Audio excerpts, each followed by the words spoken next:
Good evening, everybody. My name is Hector Urbaneja, and tonight I'll be talking about assertive discipline. Lee Cantor and Marlene Cantor proposed a classroom management model called assertive discipline. This limit-setting approach required teachers to be assertive rather than passive or hostile teachers, to state rules consistently and clearly, to follow through appropriately, and to apply positive consequence when students meet the behavioral expectations, but also to apply negative consequence for those students that fail to behave appropriately. Okay, with that being said, this presentation will be based on 4 key points that I thought are the most important ones to talk about. So as we can see, we're going to be talking about philosophical and psychological foundations. We're also going to be talking about teacher roles and responsibilities. We're also going to be talking about rewards and punishments, and the end will be based on personal thoughts about this management. According to the Cantors, when teachers give students clear expectations and consistent follow-through, most students choose appropriate behavior. And I totally agree with that. So, first of all, we're going to talk about philosophical and psychological foundations. Okay, some people believe that positive reinforcements or rewards should follow positive behavior. Also, believe that punishment or unpleasant consequence should follow negative behavior, with the unpleasant consequence or penalty systems having increasingly severe sanctions. For example, a student who raises his hands before answering a question should be rewarded.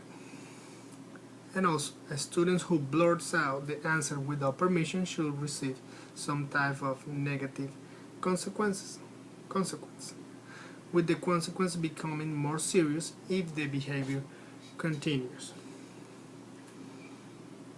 The Cantors identify 3 response styles, or teachers' styles, which are non-assertive style, hostile style, and finally the assertive style. I'm going to give you one example of each so you can see how they worked. First, I'm going to start with the non-assertive style, which says, I've asked you repeatedly to stop talking, and you continually do it. Please stop. Another example will be, why do you and Bill continue to fight? You've been told time and again to stop it. Okay?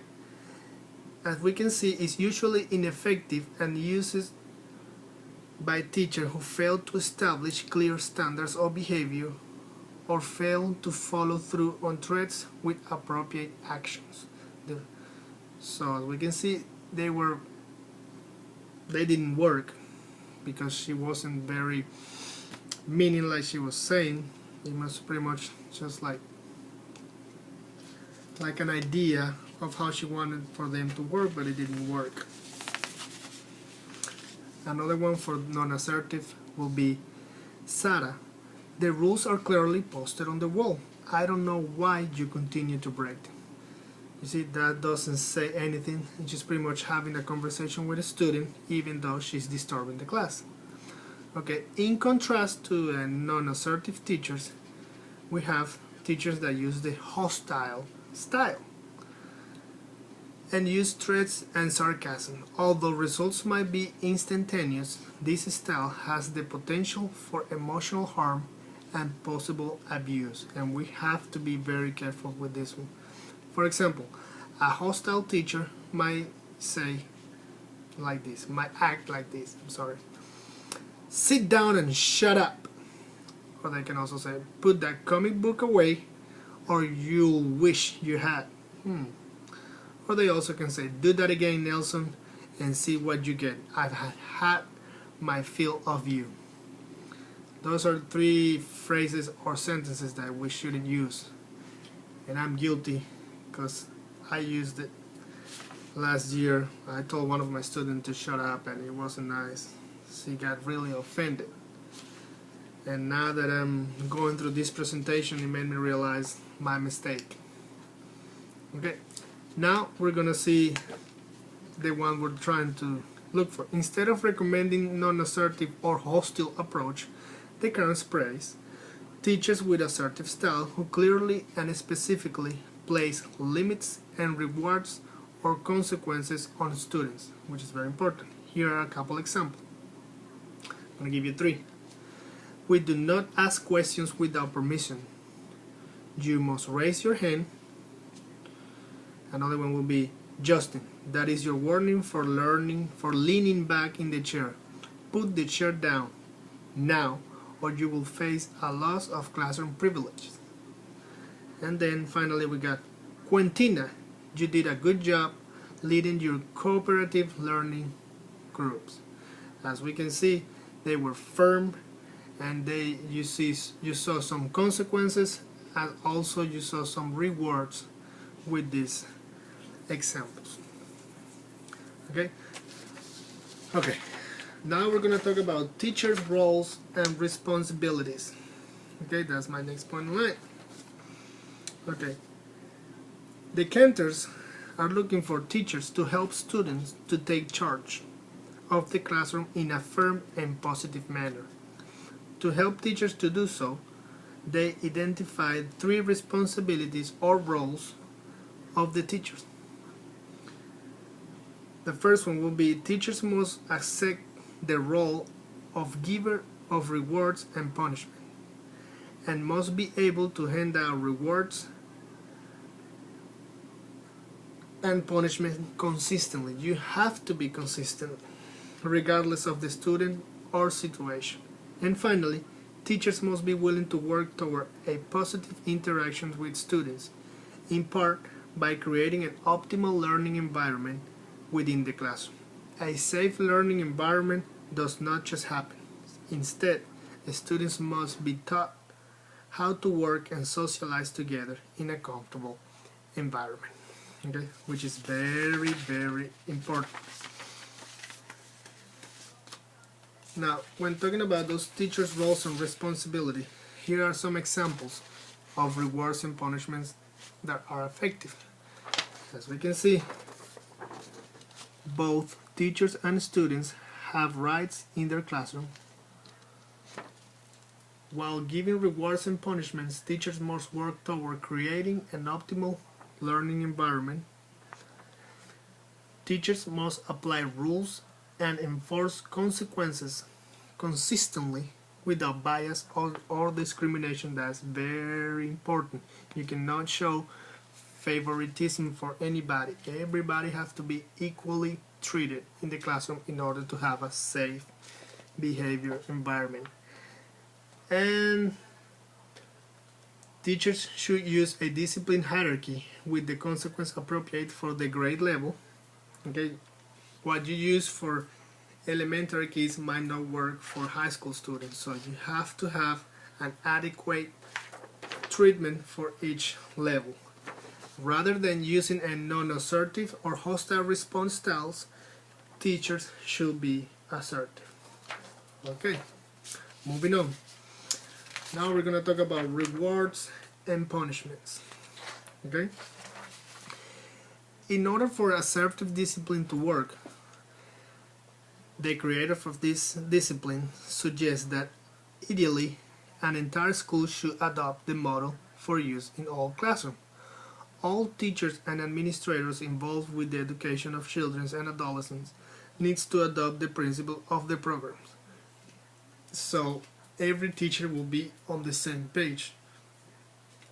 Then individual teachers can develop a specific behavior plan based on the school model,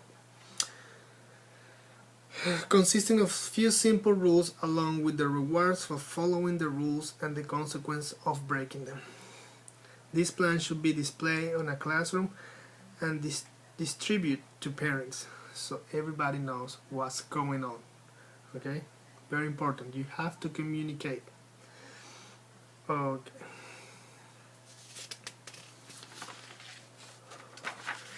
In a classroom, teachers and students, they both have rights. So I'm gonna tell you a little bit of what are the students' rights in the classroom. They have the right of an optimal learning environment. They have teachers who help them reduce inappropriate behavior. They have teachers who provide appropriate support for appropriate behavior. They have the right of teachers who do not violate the student's best interest, and also they have the right to choose how to behave with the advanced knowledge of the consequence that will consistently follow. Okay, and teachers also have rights. So teachers have the right to maintain an optimal learning environment. They have the right to expect appropriate behavior from their students. They have the right to expect help from their administrators and parents. It's a group work. And they also have the right to ensure students' rights and responsibilities are met by a discipline plan that clearly states expectations, consistently applies the consequences, and does not violate the best interest of the student. Okay, so I'm going to give you a little example of how a teacher fails to apply the rules and how it hurts them. Okay, throughout his school years, happy-go-lucky R. Bradley, he hated to follow rules. Thus, beginning his first year as a teacher, he transferred his feelings into his classroom. He believed that his 5th grade students would behave if he allowed them freedom and gave them lots of choices. As Art was fond of saying, students are creative and should be free to express their individuality in both schoolwork and behavior. Although he conveyed to students that he expected them to act their best, he refused to place specific rules on a classroom wall. That's too confining, was all Art would say about it. By the 3rd month of school, Art's class bordered on chaos. Students talked incessantly, walked around the room, and picked on each other. Art could not conduct instruction, and students who wanted to learn could not. Teaching became so frustrating and dissatisfying that Art considered leaving the profession. So, my friends, we need to set rules, and we need to do it the first day of the year. Okay. Now, it'll be my personal thoughts about assertive discipline. And I totally agree with this classroom management rule. I think students learn best when they have consequences for their behavior. If you behave the way you're supposed to behave, you'll be rewarded. But if you misbehave or you fail to behave the way you're expected to behave, then you're gonna face the consequences. Okay, and that's why we set rules, and we did a homework about it when we talk about setting the rule, and then we put the consequences. What happened? First offense, second offense, third offense, fourth offense, and finally the 5th one, if it is required, a 5th one. So I think all the schools should get together and apply this assertive discipline management. I really like it, and it is important that students are rewarded for what they do, whether they behave or misbehave. They need to learn that you have to pay for the consequences of your behavior, not only in school, but once you leave school, it's going to be the same at your workplace, with your family, if you're playing a sport. Everything that you do have consequences. So you need to learn how to behave in order to be successful in life. Well, thank you very much for your attention. That's all I have to say. Have a good night.